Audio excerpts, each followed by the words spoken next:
Hello नमस्कार दोस्तों। आज हम बात कर रहे हैं महत्वपूर्ण तथ्य एसएसटी शिक्षण पार्ट बी। जैसा कि पार्ट ए में हमने कुछ महत्वपूर्ण तथ्यों को लेकर के बातचीत की थी, ऐसे ही इस क्लास में हम बात कर रहे हैं पार्ट बी को लेकर के।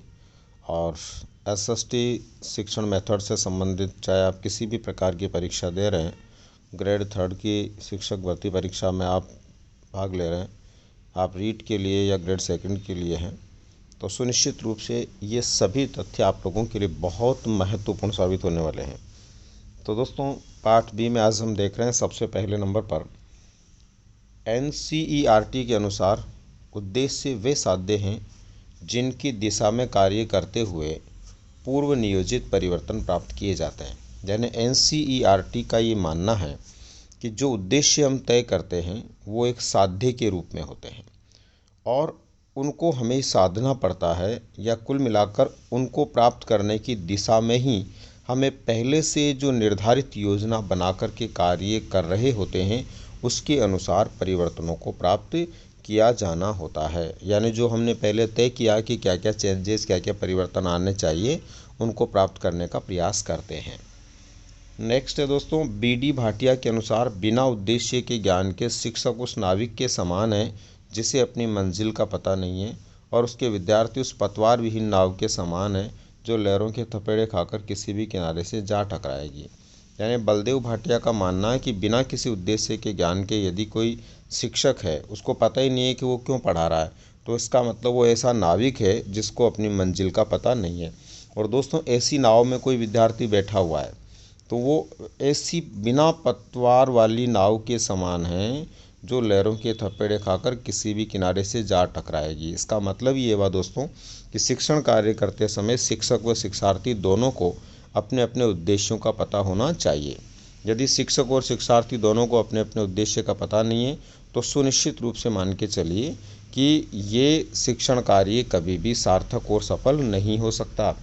नेक्स्ट दोस्तों, शिक्षण उद्देश्यों का प्रथम वर्गीकरण बीएस ब्लूम ने 1956 में दिया था।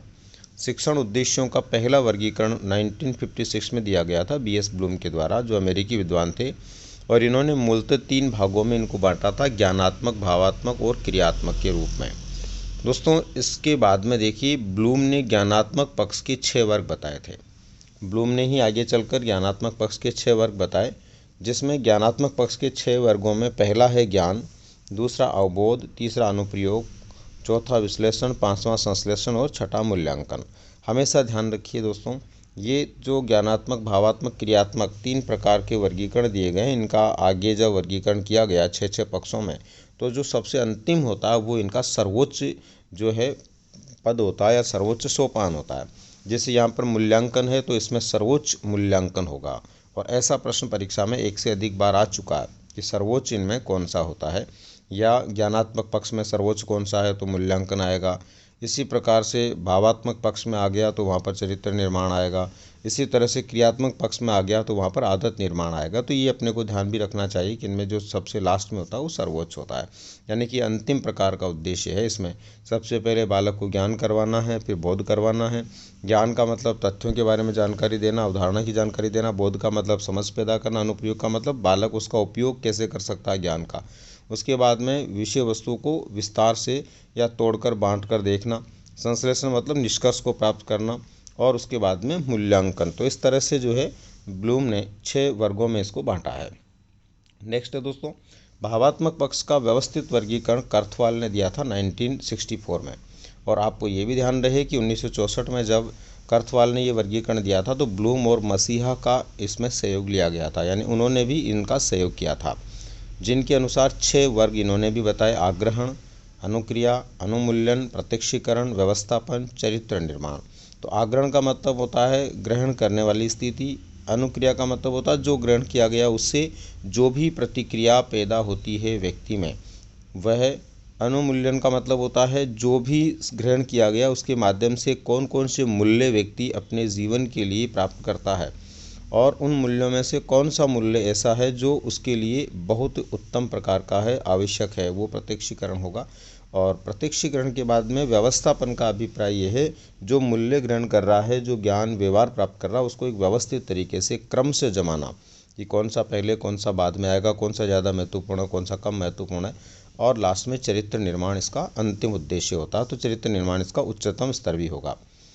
दोस्तों, सिम्पसन ने क्रियात्मक पक्ष का वर्गीकरण दिया था 1969 में, यानी 1969 में जो है इन्होंने सिम्पसन ने क्रियात्मक पक्ष का वर्गीकरण दिया। इनके द्वारा जो वर्गीकरण दिया गया वो शरीर की और मानसिकता की जो क्रियात्मकता है उसके आधार पर दिया गया था।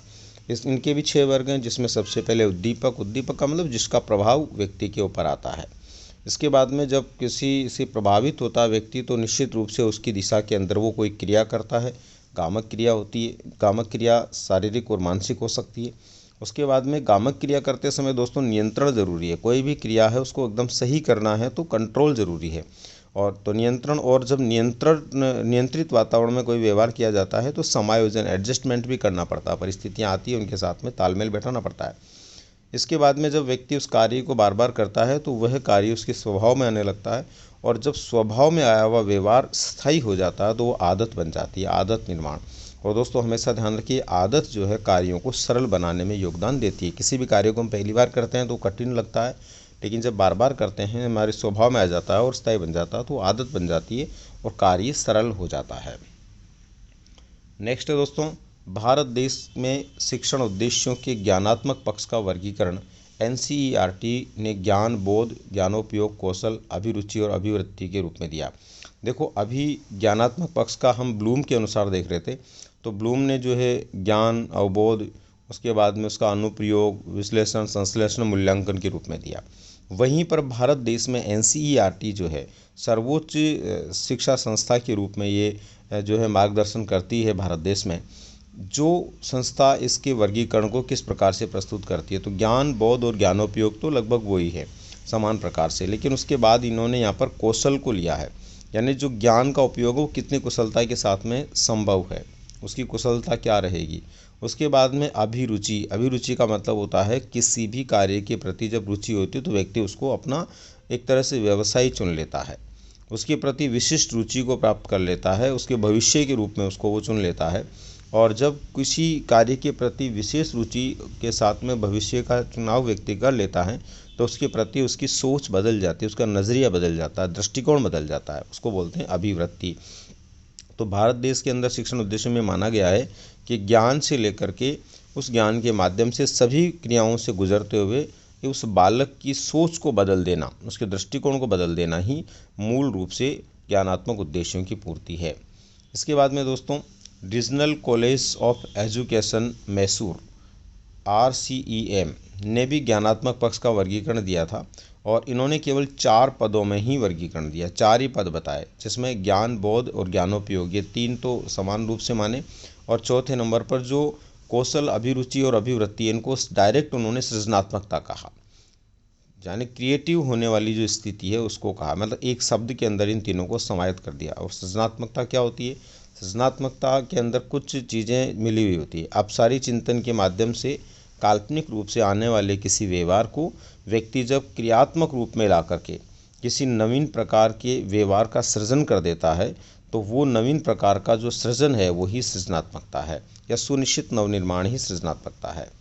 इसके बाद में देखिए, इन्होंने अंतिम 3 को केवल एक में ही माना, तो ये हमें ध्यान रहे कि अंतिम 3 को इन्होंने केवल सृजनात्मकता में सम्मिलित कर दिया था। नेक्स्ट है दोस्तों, मूल्यांकन के समय भारतीय शिक्षा प्रणाली में ज्ञान, अवबोध, क्रियात्मक और कौशल के अनुसार प्रश्नावली में उद्देश्य किए जाते हैं।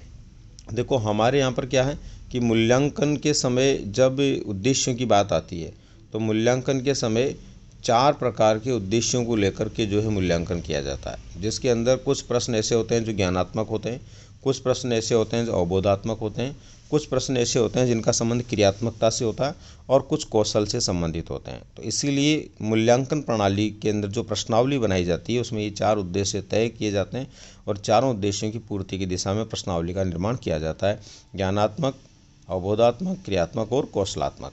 नेक्स्ट है दोस्तों, NCERT 2005 के अनुसार सामाजिक अध्ययन विषय का शिक्षण उद्देश्य क्या है। हम विभिन्न उद्देश्यों की बात कर रहे थे, तो NCF 2005 में क्या माना गया? NCF 2005 में माना गया शिक्षण उद्देश्य सामाजिक अध्ययन का कि विद्यार्थियों को सामाजिक रूप से, राजनीतिक रूप से और वास्तविकता का विश्लेषण करने की सामर्थ्य के लिए तैयार करना होता है। यानी कि समाज का, राजनीति का और वास्तविक जीवन है उसका विश्लेषण बालक खुद अपने स्तर पर कर पाए, उन चीज़ों को समझ पाए, उन परिस्थितियों को समझ पाए, उनकी सामर्थ्य बालक में पैदा हो जाए, इसके लिए तैयार करना, ये विचार जो NCF 2005 में दिया गया है। नेक्स्ट है सामाजिक अध्ययन में इतिहास की विषय वस्तु के द्वारा बालक को विश्व प्रगति बताना है। सामाजिक अध्ययन में जो इतिहास की विषय वस्तु पढ़ाई जाती है, इसके पीछे मूल उद्देश्य होता है कि संसार की प्रगति कैसे हुई। भाई अगर इतिहास नहीं पढ़ाएंगे तो बच्चे को पता ही नहीं चलेगा ना पहले संसार कैसा था और आज कैसा है। इसलिए प्रगति जो विश्व की हो रही है ये इतिहास पढ़ने से ही बालक को पता चलती है। इसके अलावा परिवर्तन प्रकृति का नियम है, इतिहास अपने आप को दोहराता है, ये बात समझाना और हमारी संस्कृति को बढ़ावा देना या संस्कृति को बनाए रखना, ये सामाजिक अध्ययन में इतिहास की विषय वस्तु पढ़ाने का उद्देश्य होता है। इसी तरह दोस्तों भूगोल की विषय वस्तु बालक को पर्यावरण के प्रति जागरूक बनाती है। पर्यावरण के प्रति बालक को प्रारंभ से ही जागरूक बनाने के लिए भूगोल की विषय वस्तु पढ़ाई जाती है। ये विभिन्न सीमाओं का ज्ञान भी करवाती है। राज्य की सीमा है, देश की सीमा है, ज़िले की सीमा है, तो इस सीमाओं का ज्ञान भी भूगोल के माध्यम से होता है। और इसके अलावा दोस्तों नागरिक शास्त्र की जो विषय वस्तु पढ़ाई जाती है, ये नागरिक शास्त्र की विषय वस्तु बालक को सुनागरिक बनाने में मदद करती है, इसलिए नागरिक शास्त्र की विषय वस्तु पढ़ाई जाती है। नेक्स्ट है अर्थशास्त्र की विषय वस्तु बालक को प्रारंभ से ही आर्थिक रूप से विकसित करने की शिक्षा देते हुए आर्थिक सामाजिक संपन्न व्यक्ति बनाने में योगदान देती है। अर्थशास्त्र की विषय वस्तु बालक को प्रारंभ से ही आर्थिक रूप से विकसित करने की दिशा में शिक्षा देते हुए उसको आर्थिक सामाजिक संपन्न व्यक्ति बनाने में योगदान देती है। सामाजिक अध्ययन का शिक्षक समय समय पर बालकों को शारीरिक मानसिक गतिविधियां करवाता रहता है। यानी सामाजिक अध्ययन का जो शिक्षक है वो समय समय पर बालकों को कई तरह की गतिविधियां करवाता है, जिसमें शारीरिक मानसिक गतिविधियां शामिल होती है। शैक्षिक गतिविधियां तेज करने के लिए विद्यार्थी को व्यक्तिगत दत्त कार्य देते हैं, यानी कि व्यक्तिगत रूप से उसको कुछ काम करने को दिया जाता है ताकि शैक्षिक गतिविधियां और तेज हो जाए, यानी पढ़ाई लिखाई से संबंधित जो गतिविधियां और अच्छी बन जाए। और सांस्कृतिक कार्यों से छात्रों में सृजनात्मकता पैदा करने के प्रयास भी किए जाते हैं। साथ ही साथ सांस्कृतिक कार्यक्रमों का आयोजन होता रहता है, उसका उद्देश्य होता है कि छात्रों में क्रिएटिविटी पैदा हो, सृजनात्मकता का विकास हो।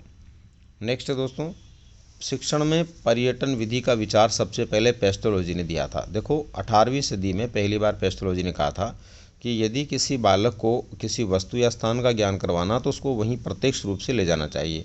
उससे क्या होगा, बालक में प्रत्यक्ष अनुभव पैदा होगा और प्रत्यक्ष अनुभव से प्राप्त ज्ञान स्थायी होगा। तो यहाँ पर उसी आधार पर कहा गया है कि शिक्षण में पर्यटन विधि का विचार सबसे पहले पेस्टोलॉजी ने दिया था, जिसे वर्तमान में शैक्षिक भ्रमण विधि के रूप में प्रोफेसर रेने ने स्थापित किया। अभी जो है उसको पर्यटन विधि को शैक्षिक भ्रमण विधि कहते हैं और प्रोफेसर रेने ने इसको स्थापित किया था। डॉक्टर संतोष मित्तल ने इस विधि के बारे में कहा है कि विद्यालय के चार दीवारी से बाहर, यानी विद्यालय की जो चार दीवारी है उससे बाहर शैक्षिक उद्देश्य की पूर्ति के लिए बालकों को भ्रमण के लिए ले जाना ही पर्यटन है। विद्यालय की होगा यहाँ पर ना, विद्यालय की चार दीवारी से बाहर शैक्षिक उद्देश्य की पूर्ति के लिए बालकों को भ्रमण के लिए ले जाना ही पर्यटन है। यानी स्कूल से बाहर कहीं भी आप ले गए बच्चों को, भले अपने गाँव में लेकर के गए, लेकिन ले जाने का उद्देश्य शैक्षिक प्रकार का भ्रमण है, यानी कुछ सिखाना है, पाठ्यक्रम से जुड़ी हुई विषय वस्तु बतानी है, तो वो अपने आप में क्या होगा, शैक्षिक भ्रमण या पर्यटन होगा। नेक्स्ट है दोस्तों शैक्षिक भ्रमण का उद्देश्य बालकों में ज्ञानात्मक भावात्मक पक्ष की प्राप्ति के साथ ही निरीक्षण शक्ति का विकास करना होता है। शैक्षिक भ्रमण का उद्देश्य क्या होता है, बालकों में ज्ञानात्मक भावात्मक पक्ष का विकास करना और इसके अलावा बालकों में निरीक्षण शक्ति का विकास करना, प्रत्यक्ष अनुभव और स्थायी ज्ञान पैदा करना, क्योंकि पर्यटन विधि से प्रत्यक्ष अनुभव होता है, तो प्रत्यक्ष अनुभव और स्थायी ज्ञान पैदा करना, तब मनोरंजन के माध्यम से सीखने के अवसर प्रदान करना होता है। इसके बाद में दोस्तों सामाजिकृत अभिव्यक्ति विधि शिक्षा में एक नवीन विचार है। सामाजिकृत अभिव्यक्ति विधि शिक्षा में एक नया विचार है, ये एक आदर्श है जिसमें बालक को अपनी अभिव्यक्ति के अधिकतम अवसर प्राप्त होते हैं, यानी बालक को ज़्यादा से ज़्यादा अभिव्यक्ति के अवसर मिलते हैं। क्लास के अंदर सभी बालकों के सामने जब बालक को बोलने का मौका मिलता है तो वो अपनी अभिव्यक्ति दे पाता है और इस तरह से बालक में अभिव्यक्ति शक्ति का विकास होता है। बाइनिंग नामक विद्वान ने कहा है कि कोई कक्षा कार्यकाल जो सामूहिक चेतना तथा व्यक्तिगत दायित्व की भावना प्रस्तुत करती है। यानी कोई भी कक्षा जिसमें सामूहिक चेतना होती है और प्रत्येक व्यक्ति की सामुदायिक रूप से क्या दायित्व है, क्या कर्तव्य हैं, उसका भान करवाती है, तो उसको ही हम क्या कहते हैं, सामाजिक अभिव्यक्ति विधि कहते हैं। नेक्स्ट है खोज या अनुसंधान या ह्यूरिस्टिक विधि। खोज विधि, अनुसंधान विधि या ह्यूरिस्टिक विधि, जिसको अन्वेषण विधि भी कहते हैं, इसके जनक H.E. आर्मस्ट्रांग। बहुत बार ये प्रश्न पूछा गया है इस विधि के जनक को लेकर के, तो H.E. आर्मस्ट्रांग इसके जनक हैं। इनके अनुसार खोज शिक्षण की वह विधि है जिसके द्वारा हम बालकों को एक अच्छे अनुसंधानकर्ता एवं खोजी के रूप में प्रस्तुत कर सकते हैं या देख सकते हैं। यानी कि एक बालक खुद एक अच्छे अनुसंधानकर्ता के रूप में कैसे काम कर सकता है, एक खोजी के रूप में कैसे काम करता है, इस तरह से इस विधि में उसको प्रस्तुत किया जाता है। हर्बर्ट स्पेंसर ने कहा है कि बालकों को कम से कम बताना और उनसे ज़्यादा से ज़्यादा जानने का प्रयास करना ही खोज विधि है। खोज विधि एक ऐसी विधि है जिसमें बालकों को कम से कम बताया जाता है और ज़्यादा से ज़्यादा उनसे जाना जाता है। नेक्स्ट है दोस्तों खोज विधि के सोपान को लेकर के। खोज विधि के 5 सोपान होते हैं, ये विशेष रूप से ध्यान रहे। विभिन्न परीक्षाओं में आजकल सोपान बहुत पूछे जाते हैं। तो समस्या की उपस्थिति पहला सोपान है, तत्वों की खोज या निरीक्षण दूसरा सोपान है, परिकल्पनाओं का निर्माण तीसरा सोपान है, परिकल्पनाओं का परीक्षण ये चौथा सोपान है, और लास्ट में नियम या निष्कर्ष रूपी सोपान होता है। इस तरह से 5 सोपान होते हैं खोज विधि में। तो दोस्तों ये था आज का हमारा पार्ट बी। दोस्तों पार्ट ए पार्ट बी दोनों में काफ़ी तथ्यों के बारे में हमने जानकारी की, और उम्मीद करता हूँ आप लोग अगर ध्यान से इनको समझेंगे और हो सकता है आप चाहें तो इसके अपने साथ में नोट्स भी बना लें, तो निश्चित रूप से ये आपकी आने वाली परीक्षा के अंदर शॉर्ट एंड स्वीट वो मैटर होगा कि परीक्षा से पहले भी अगर आप आधा घंटे भी इन टॉपिक्स को देख करके चले जाएंगे तो सुनिश्चित रूप से आपको एक बड़ा फ़ायदा होगा। दोस्तों आगे पार्ट सी में और बची हुई जो विधियां हैं उनके खास तथ्य क्या हैं, मूल्यांकन से जुड़े हुए खास तथ्य क्या, उनके बारे में हम बात करेंगे। तो इंतज़ार कीजिए पार्ट 3 का। धन्यवाद।